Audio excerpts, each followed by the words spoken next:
Howdy folks, Shell Presto here. Awesome artist, remarkable writer, and undaunted luminary of my time. Today is going to be a little treat that no one asked for. You're going to actually see me work in a sketch pad, which I hardly ever do. Why do I hardly ever work in sketch pads?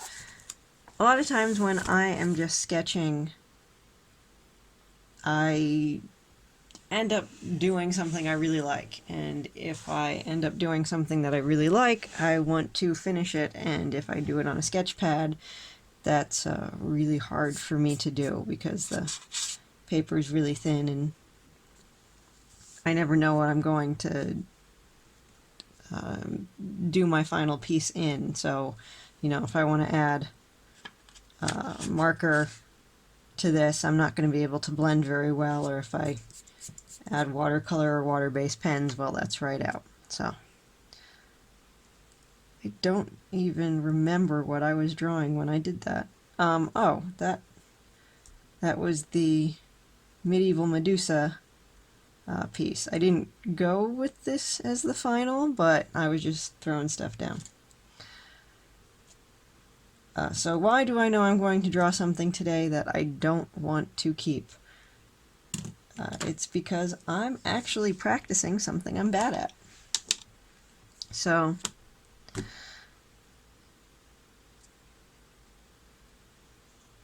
drawing people prone and laying and injured and stuff like that in very dramatic, over-dramatic ways. You can get a lot of stock images and reference photos of people laying prone, and that's great, but sometimes a comic pose is exaggerated in a way that you can only really learn it from comics. Like, you know, yes, you can just work from reference, and that's great, but there's an art to exaggerating a pose that it's good to actually look at comics to do it.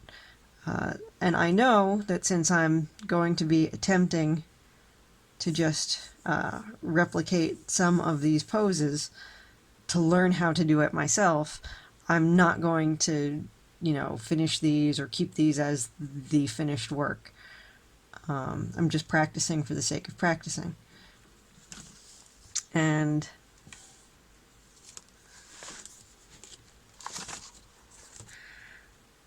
I'm going to give you a couple tips about practicing while I'm at it. One of them is when you're practicing, try to keep things quick. Some people, when they're practicing, they feel like they have to completely finish a drawing. And when you're practicing, you should focus on only one or two things to practice on so that your mind gets a hang of it and actually processes it and learns it. So I'm interested in the poses themselves here. I'm not trying to learn about folds in clothing. I'm not trying to learn about, you know, facial features. I just want to figure out what makes a good and dynamic prone pose.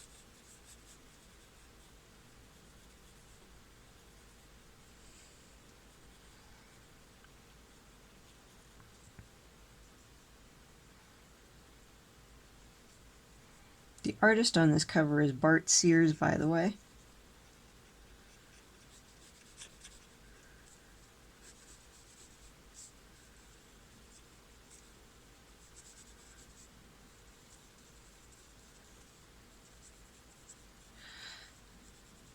It's very interesting too when you're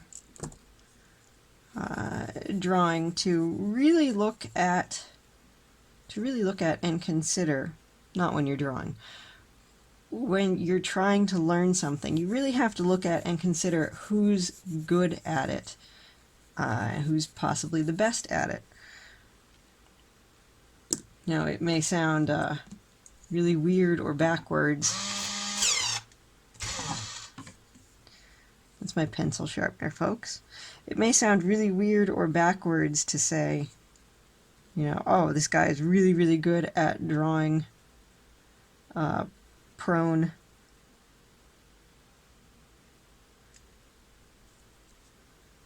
bodies or people injured or stacks of injured people. But he really is. He has a real charm for it. And like obviously there's other good things about his art too, but a lot of his covers and interiors feature this. So if I'm going to try to learn to draw this exact thing, I'm gonna pick up a Bart Sears book.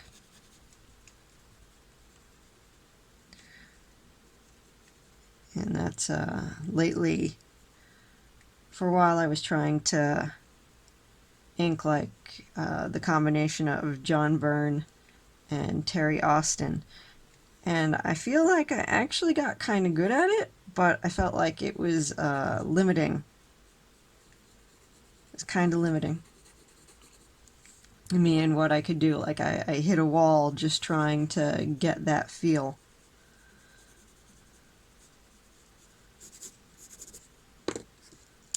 See, that's it. I'm not doing any additional details on there. That's what these drawings are going to look like today. And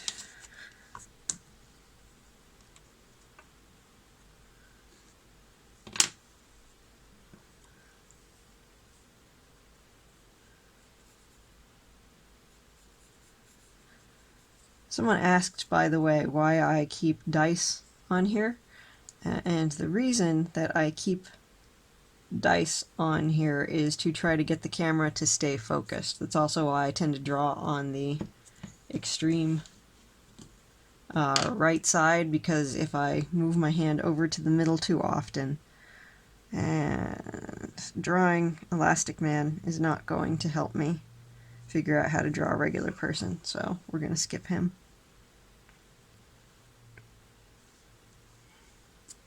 We've got Metamorpho. I don't even know. Let's see. How far over is this? I unfortunately have to keep my camera kind of dark so that I don't drain the battery while I'm filming.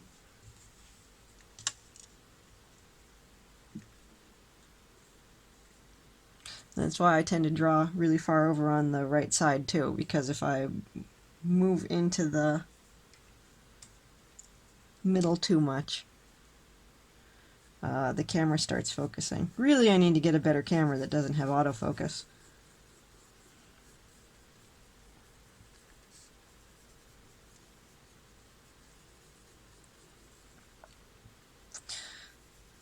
There's a channel called Marsh Makes Comics. I actually mentioned it in a previous video.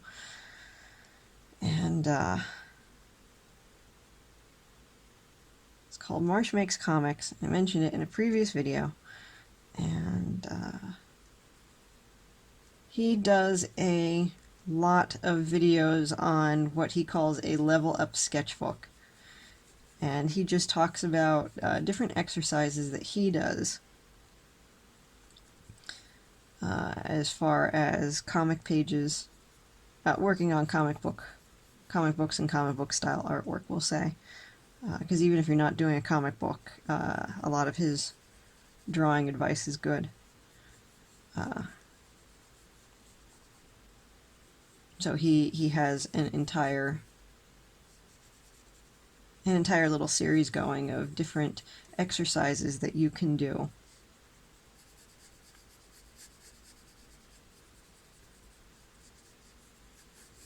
And actually,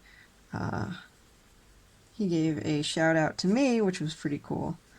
UPC things in the way there. We're gonna wing it. That's okay. I know anatomy good enough. His arm's up, so as you can see, his chest is gonna, his rib cage and the muscles back here are gonna splay forward a bit on this side, but his arm's down on this side, so that's not going to happen over here. I actually do have some problems drawing really beefed up guys.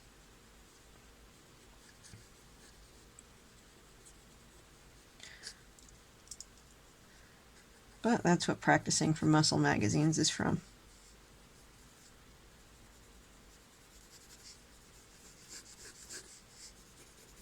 Is for.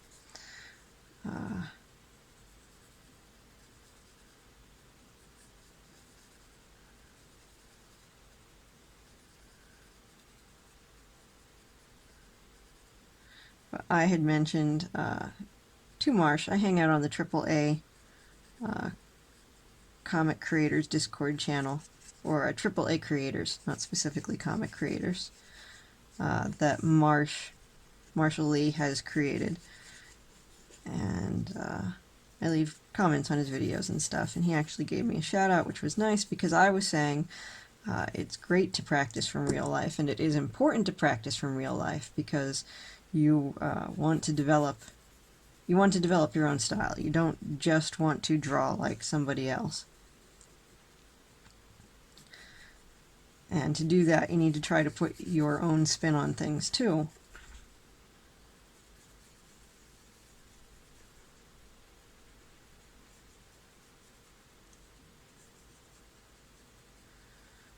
And the other thing is, when you are drawing from someone else's artwork, they already make exaggerations, so you may end up making exaggerations on exaggerations, which may make the art look, well, wrong.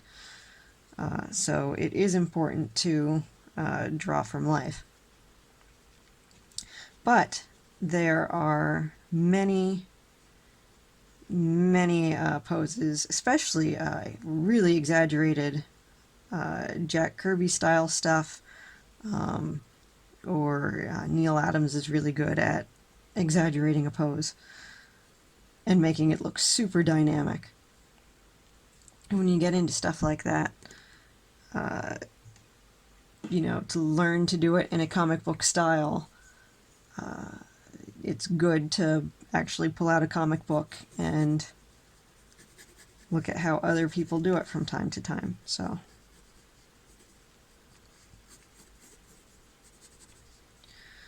obviously I'm going to be drawing something very soon in the near future where someone is lying prone.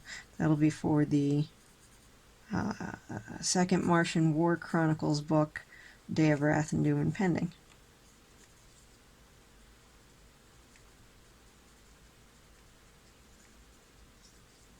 I'm making all sorts of scribbly lines, but when I'm actually pretty good at drawing hands. Pretty good at drawing quite a bit of things. It took me a long time to get that way. But I feel confident saying that there's a lot of things that I know how to draw now. But when it's something that I know how to draw pretty well, I get really, really scriggly when I'm practicing.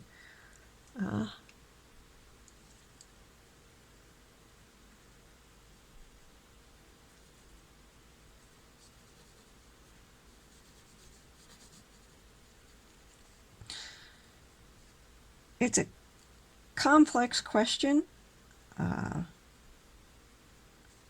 but I'm still looking for people to throw questions and topics at me, because I'm going to try to do more, well, I don't know what to call this. I don't know if it's a dead stream, because it's not a live stream, but I'm drawing live and talking while I do it. Some people said call it a real stream because it's real time, but that still implies stream, so I don't know what I'm doing. I think I'm calling this a real-time sketch and chat for right now.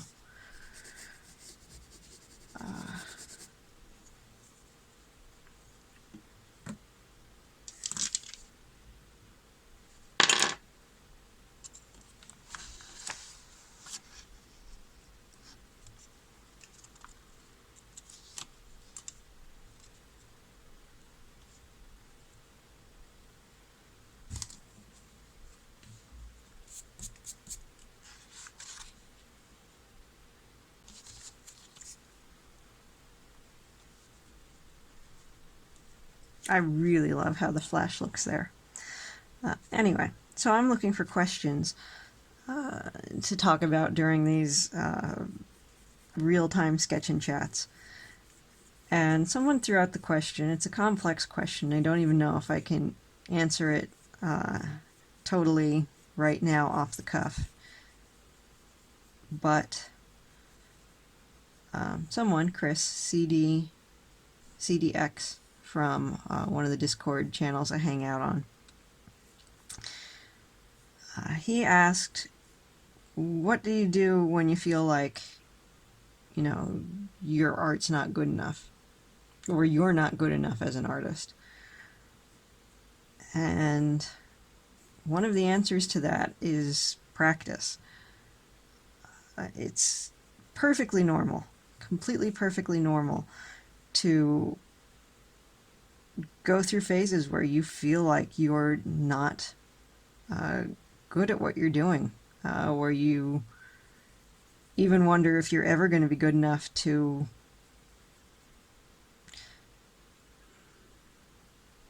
I don't want to say be good enough to be a professional, but maybe that's the issue. I'm not sure.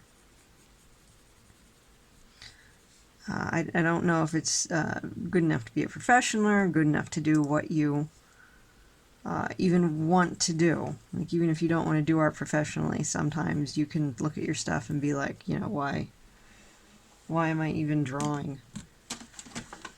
And what's the point of it? And when am I going to get better at this? At least better than I'm happy with it. And that's a normal feeling as an artist, and it's really hard.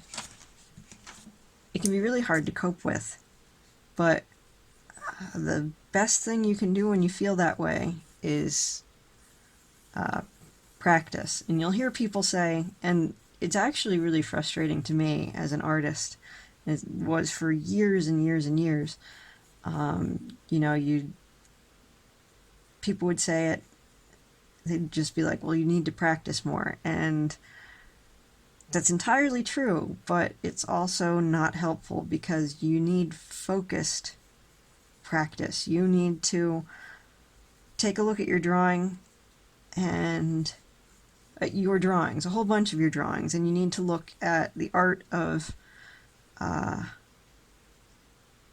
you need to assess what your goals are, and then you need to say, what's a little thing? You can't work on everything at once. What's a little thing that I can do to improve how I draw? Just a little bit. You know, if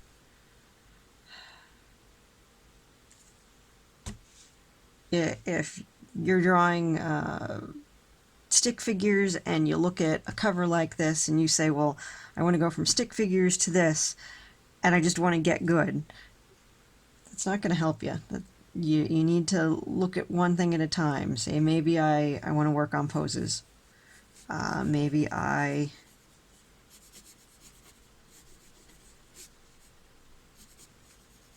maybe I want to work on poses. Maybe I want to work on faces. Maybe I just want to work on eyes. And I actually talk about this a lot more in my video on how to deal with art envy, because it's the same sort of theory. Only instead of looking at one person's artwork that you like or admire and focusing on that, you're looking at your entire goals overall. Your entire goals overall, and instead of seeking out, instead of trying to learn specifically from one artist, you're looking at a larger picture.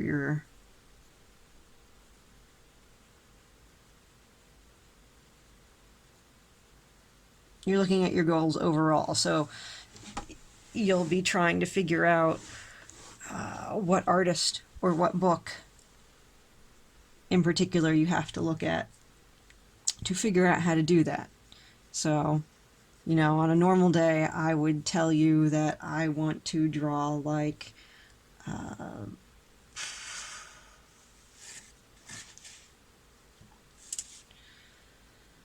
a normal day, I would probably tell you that I want to draw like John Byrne or Pat Broderick, who John Byrne did X-Men and Fantastic Four for a long time. Pat Broderick did Micronauts and Captain Atom. And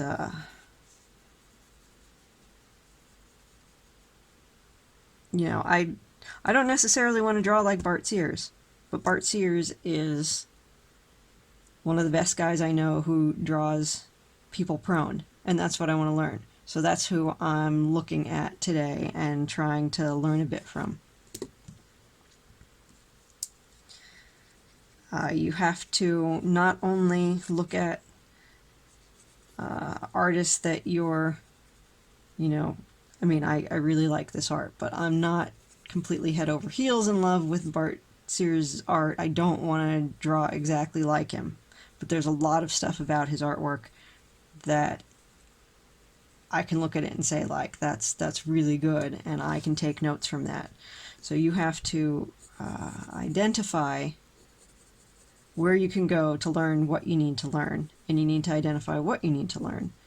And what you need to learn is going to change all the time, especially depending on your skill level.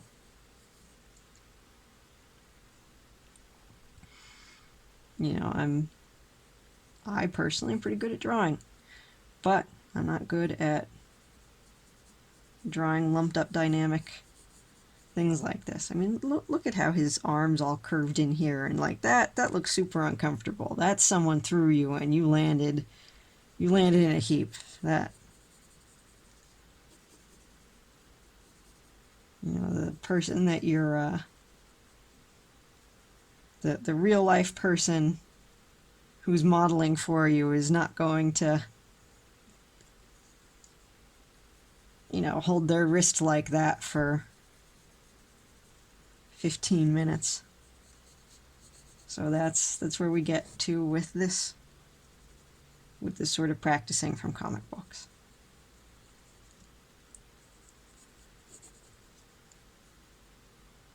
The other thing is you should take note of where... I'm not trying to be super accurate here, obviously. I'm just trying to be quick and sketchy and get the idea of things, but it's important to note and stop and think about what you're doing too. Like, this is really inaccurate. The arm is way higher here. So like his arm looks kind of stubby here. But this is not for finished art, this is just for practice, so it's okay to screw up as much as I want. Yeah, I see a lot of young artists, especially, or I should say new artists, because it doesn't matter how old you are when you first start drawing.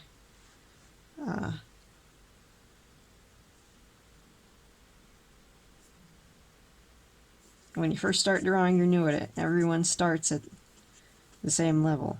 It's just people have been doing it longer. I've been drawing 30 years now.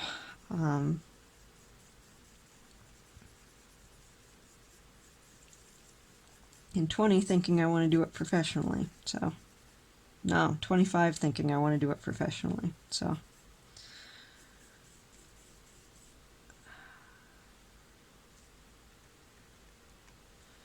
but a lot of people might try to like draw all this in detail, or they spend a lot of time on their practice drawings. And you spend a lot of time on your finished artwork. You know, sometimes your practice drawing can turn into a finished piece, and that's great.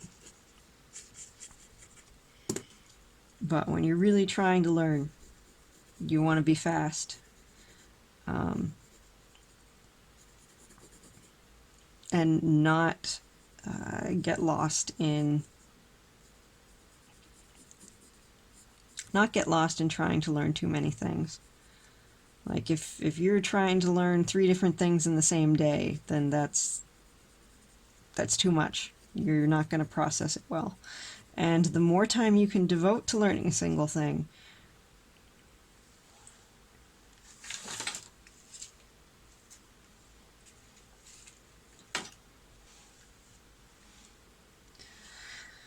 Looking for a cough drop, don't have one. I've just been talking too long. Oh, I still have water.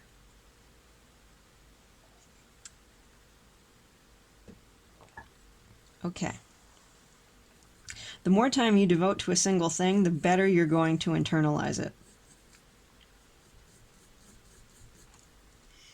So, don't just spend one day trying to learn to draw hands. If you have it, if you have the time to practice it, spend a week trying to learn to do it. And just lots of repetition, and look at, your hands, other people's hands, how people draw hands in comic books. That's the way you really internalize something. Lots of repetition.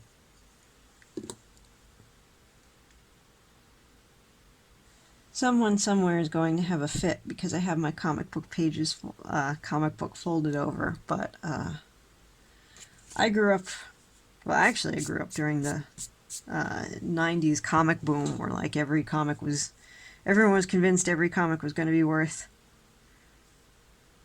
$2,000 if they held on to it.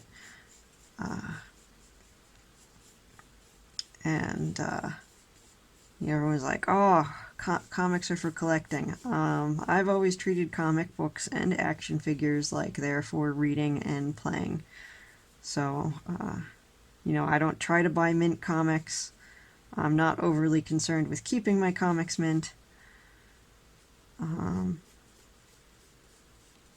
as a matter of fact,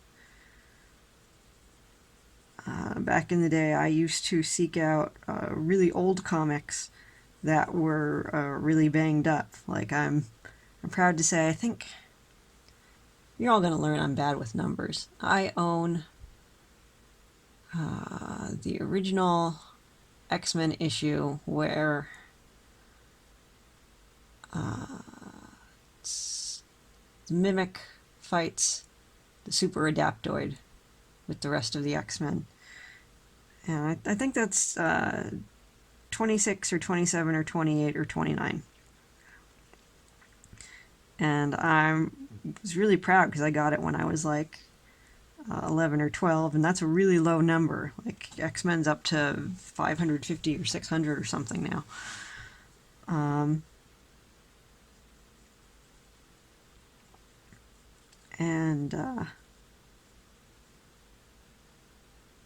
I was able to get it because it was really, really, really banged up. So that's one of my prized possessions, and it's hardly worth a thing, but it's special to me.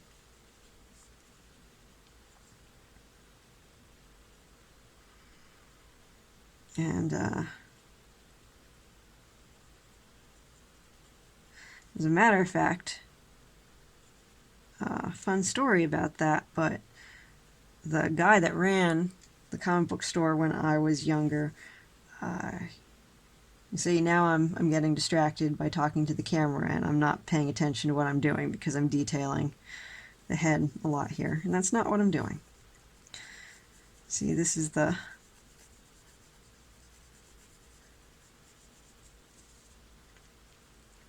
perils of drawing distracted. So, yeah, the guy that ran the comic store when I was growing up, he was a really cool guy, and I was kind of young, so I couldn't afford to make big purchases, but he would actually pull old comics that were worth more money, and I would buy my comics for the week, and he would keep like an expensive old comic in back behind the counter, and we'd keep a piece of tape on it, and if my comics for the week were $15 and I paid with a 20, he would just mark on the back that I paid $5 for it, and I paid these old comics down little by little. And if some person came in and wanted to buy them right away, he'd make more money doing that. But he didn't say it was in the inventory. He never sold one that I had wanted. He was a cool guy. And funny story, now that I do cons, because, the comics took a big hit in the late 90s, early 2000s, and their comic stores aren't doing that great now either. In the late 90s, early 2000s, so that that comic store did not last through that difficult period. So then I didn't see Bill, who runs 1111 Creations now, for quite a few years, but when Mike and I started selling our Ascension Epoch books, Bill was doing cons too. He still sells collectibles and stuff like comics, but he also sells horror items. Creepy marshmallow guns and creepy marshmallow shooters and incense burners and chocolate and things like that. I got really, really off topic there, and I do want to answer Chris's question before I hang this video up for the night. So,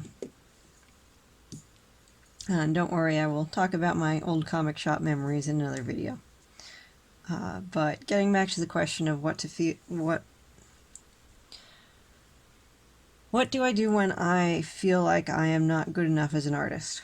Well, I said practice, and that's an obvious one. Another thing is all the things that you generally... I'll start by saying that feelings are transient. It's hard to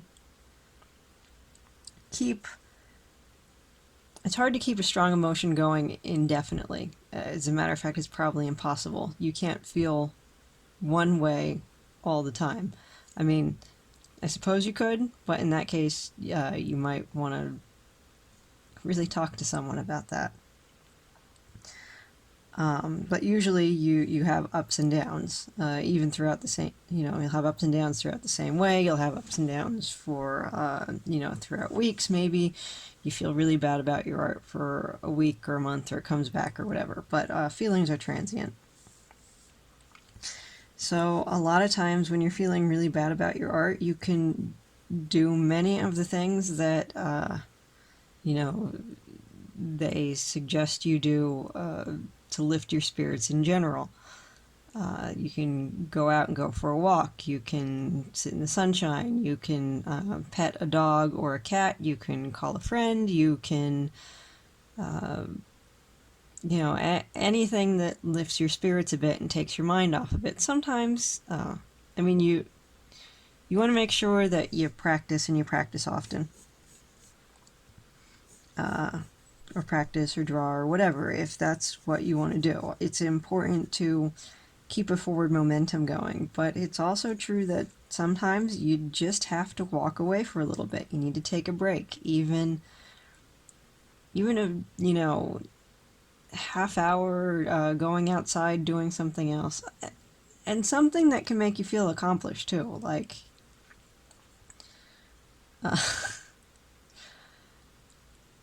I know Jordan Peterson is a hot button topic for some people, but his whole thing on clean your room is true.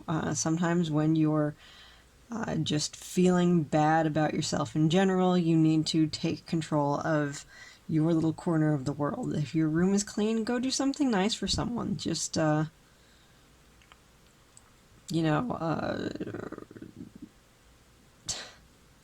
send a card to someone you haven't sent a card to in a long time. Reach out and touch someone. Go pull the weeds out of the corners of... go pull weeds out of the cracks of your next door neighbor's lawn, or you know, just anything to just give yourself a little boost. It'll probably make you feel better about your art too, because you know, how you feel in general affects your art as well. So yeah, sometimes just walk away and take a break. You'll come back to the drawing board. You'll feel a little better anyway, and you may feel refreshed and be ready to identify something you need to work on too. But when art feels overwhelming, just take a little break, just even a short one. And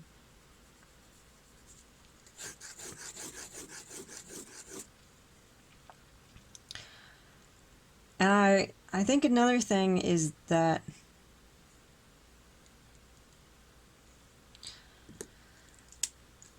a lot of people do is, and I did it. I did it for a long time when I was younger.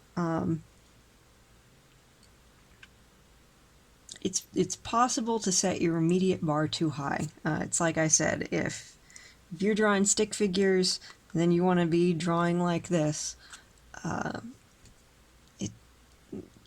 It's not going to happen overnight.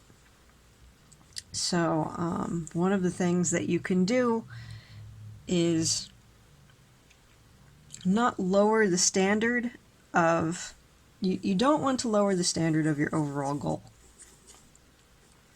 but you need to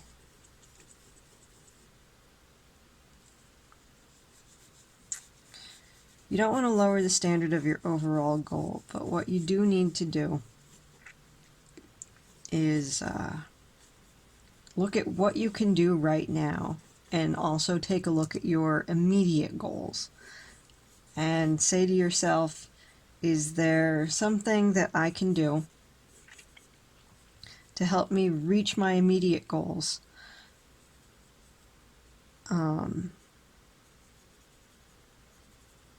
And set immediate goals apart from your long-term goals.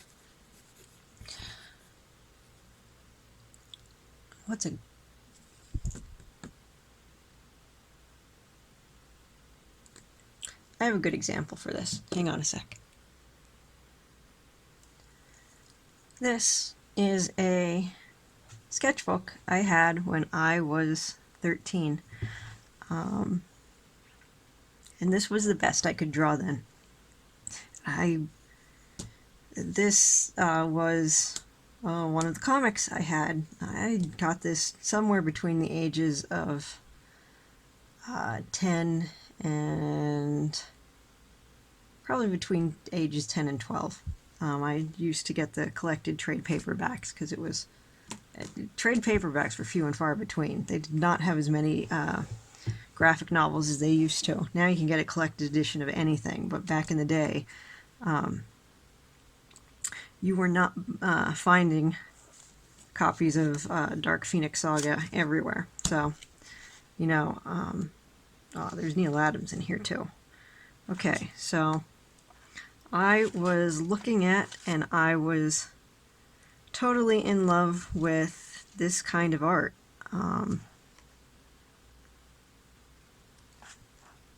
You know, where's a page that I'm just absolutely in love with?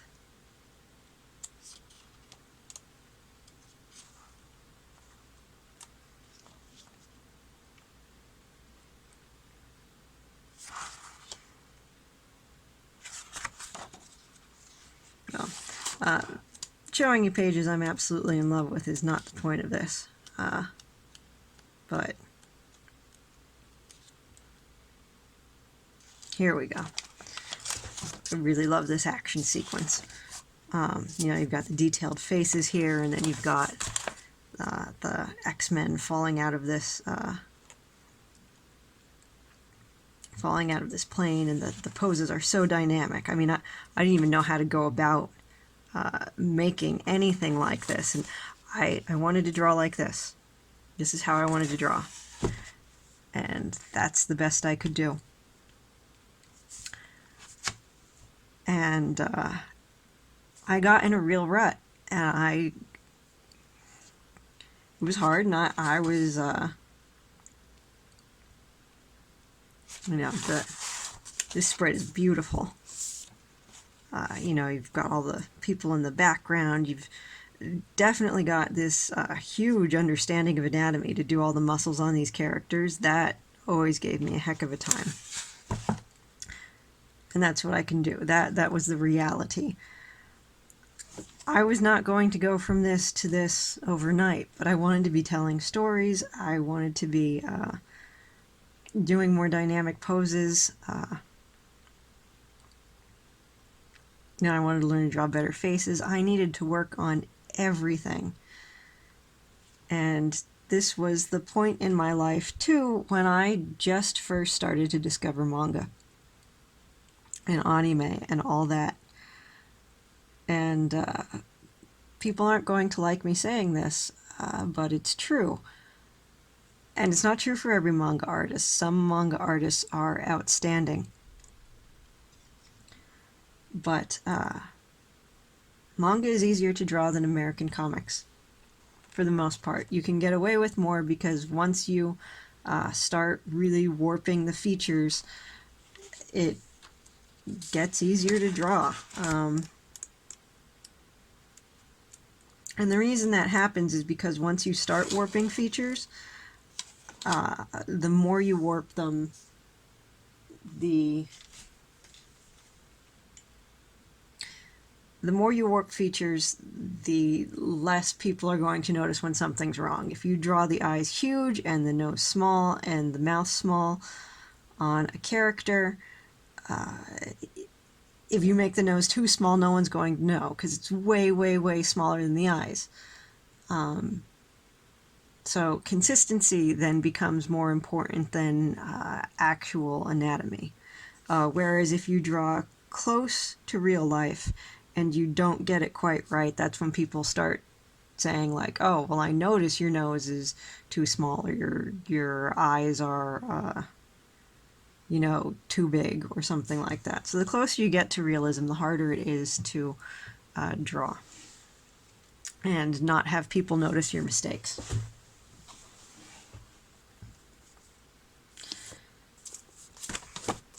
And then, you know, I'm 13 years old. I am struggling to draw like this. And then anime and manga comes along and says, hey, it's perfectly fine and perfectly valid to draw like this. And that's not a knock on Naoko Takeuchi.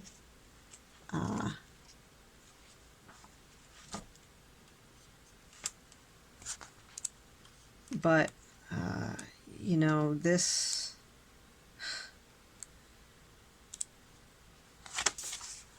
a big jump from drawing like this to drawing like this. And drawing super, super detailed backgrounds, and lots of, you know, there's a detailed background in like not every panel, but tons of panels in here. And the backgrounds are a lot simpler in here. Like there's one detailed background here, but even this background is kind of sketchier and looser. There's a lot of cartoony looking elements here, and that didn't make me not want to be able to draw like this anymore. It just said to me, it's okay to draw in different styles, and it's okay to draw to your ability. I would, you know, if I had to sit here and try to objectively figure out which is a better story, X-Men or Sailor Moon, I mean, there's a lot more writers and a lot more story and character development in X-Men. So, you know, subjectively, I would say I feel like there are some X-Men stories that are, you know, stronger stories overall than the strongest Sailor Moon story, but I really, really, really liked Sailor Moon too. You know, there were years when I absolutely, you know, just loved Sailor Moon as much as I love X-Men. And what am I trying to say here? There wasn't a lack of emotional content in the story. There was still a lot of action. It was still a superhero story. But it was in a style that was much, much easier for me to draw. And once I broke out of that, I started getting a lot better at drawing. And I started focusing on, because like I said, when I was trying to draw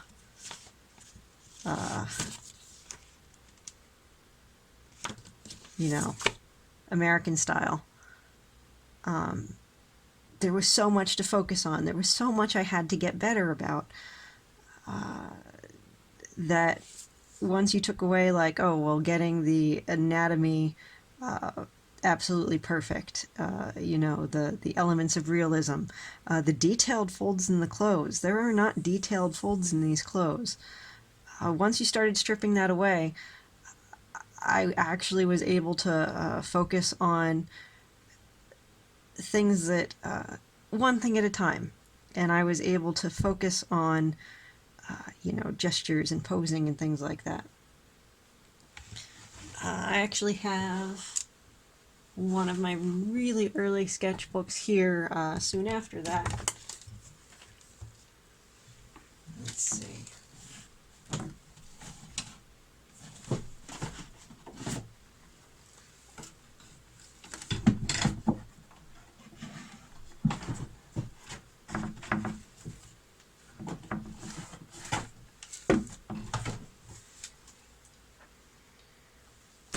Here we go. I started this off saying I hardly ever use sketchbooks, but back in the day, I didn't even know the difference between sketchbook paper and drawing paper. Now this was high school. I don't remember what year in high school.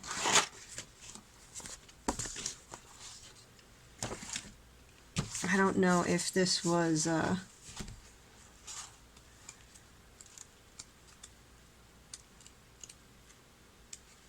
yeah, this was my first year of high school, so there's a year difference between this and this.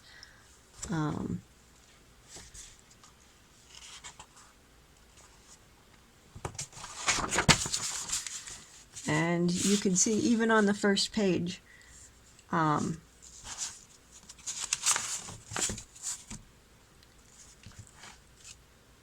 this looks a lot better than this. Not because the facial proportions are better. In a way, they're worse. The eyes are huge, the nose is smaller, the mouth is smaller. But you can see that the pose looks so much better, and because of that, it looks better. This is a huge jump because I was trying to focus on everything. I couldn't get one of the most important things, gesture and pose and a feel of a drawing, right? So in a year I made a big jump and my art started to look more natural, and I didn't have to look at as many things.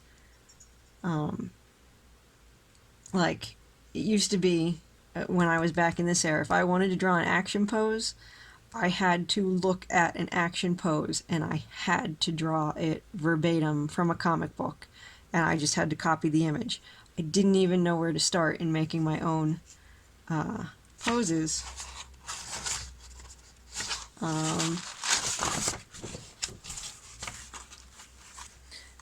And I went from,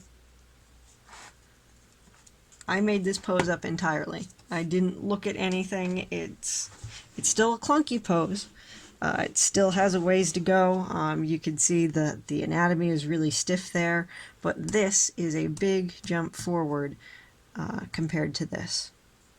So sometimes you have to figure out what your overall art goal is, and then you have to figure out would it be better for me to change up my style a little bit to essentially get me through making art until I can get to my bigger art goals? Let me give another really good example.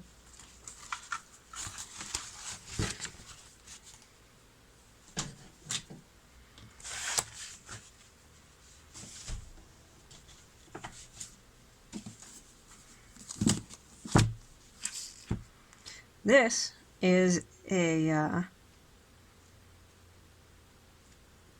a medieval fantasy, one of the best ones ever. I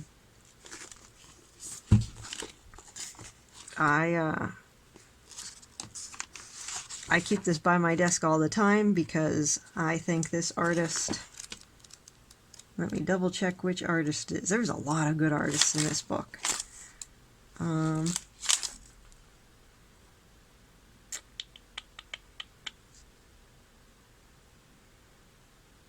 Man, that's a Joe Jusko cover. That's when Joe Jusko's in a book, you know it's good.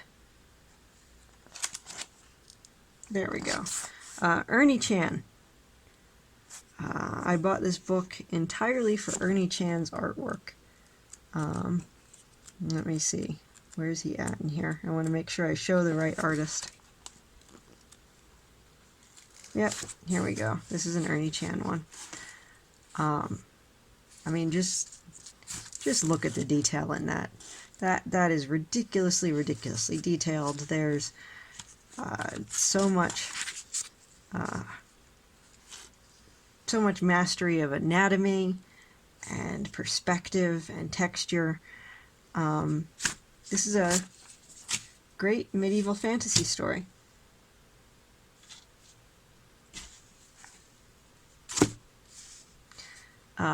This is a great medieval fantasy story. Record of Lodoss. Well, actually, Record of Lodoss War Chronicles of the Heroic Knight is not. The artwork is fantastic. It's really fun. But when you sit down and think about it, a lot of stuff doesn't make sense. So I won't call it a great fantasy story, but it has great characters. I love the characters in this series. And you can see the art is really detailed. The poses are really dynamic. But it's a slightly different beast. It may even take this artist as long to draw this comic as it takes Ernie Chan to draw this comic. You know, they're directly comparable, but this is simpler. There's fewer backgrounds a lot of the time. There's less hard perspective.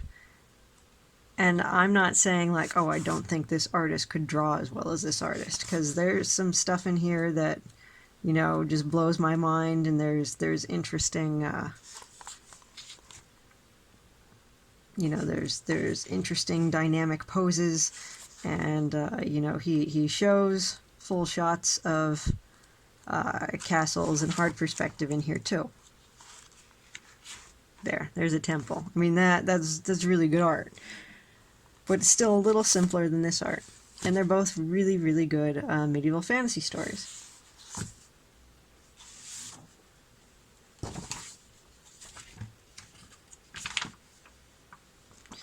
Here we go. Another really good medieval fantasy story.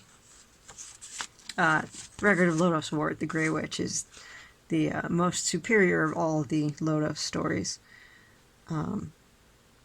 I love it to bits. I can't get it enough, and the story itself is fantastic in addition to having really great art.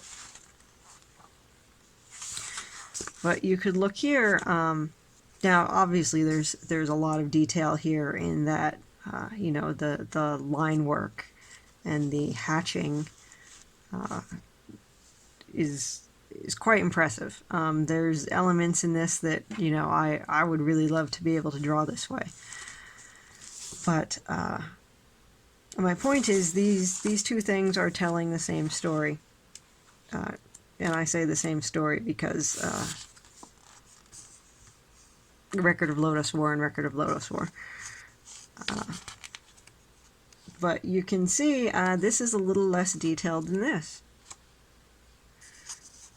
And, you know, if you flip through this and look really hard,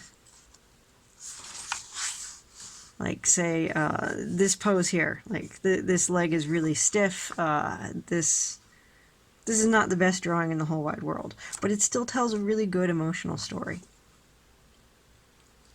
And it's action-packed, and you know, it has its moments of sheer fantastic. I love this book.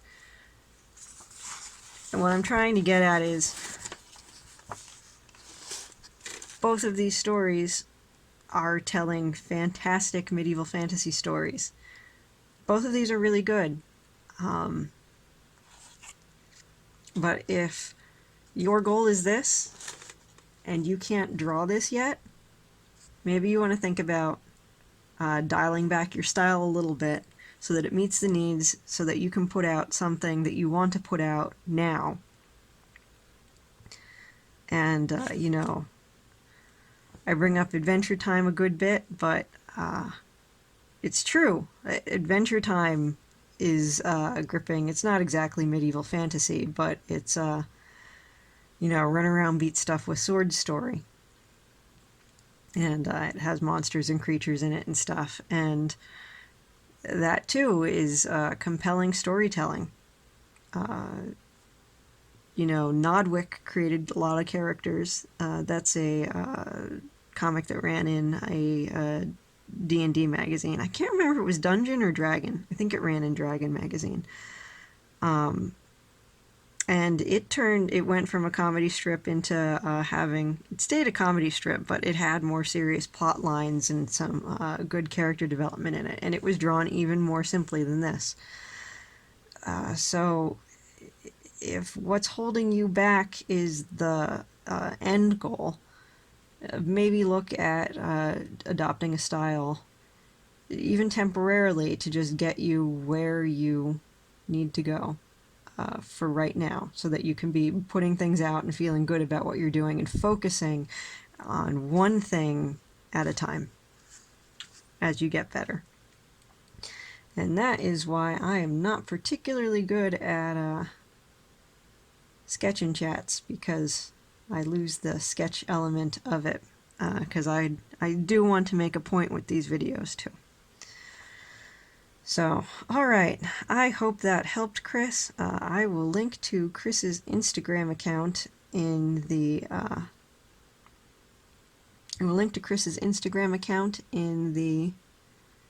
description below.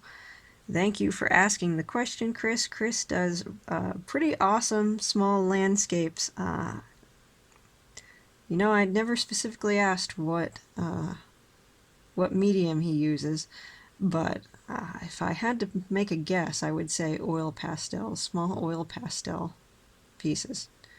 Don't hold me on that. That's just my look. So thank you for asking the question, Chris. I certainly hope that helped. I hope that helped everyone listening. I am obviously an artist and a writer. I do my Ascension Epoch books. Here's one of them just as a look. And I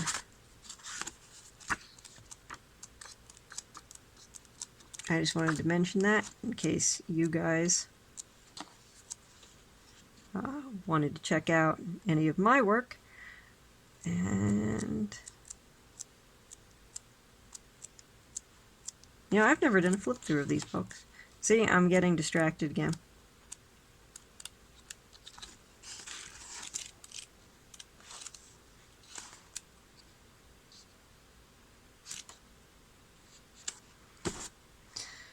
I'm going to call it a night on that point. You guys have an awesome night. If you have any questions that you want me to address in future videos like this, please leave them in the description below. And have a good night, folks. Presto, over and out.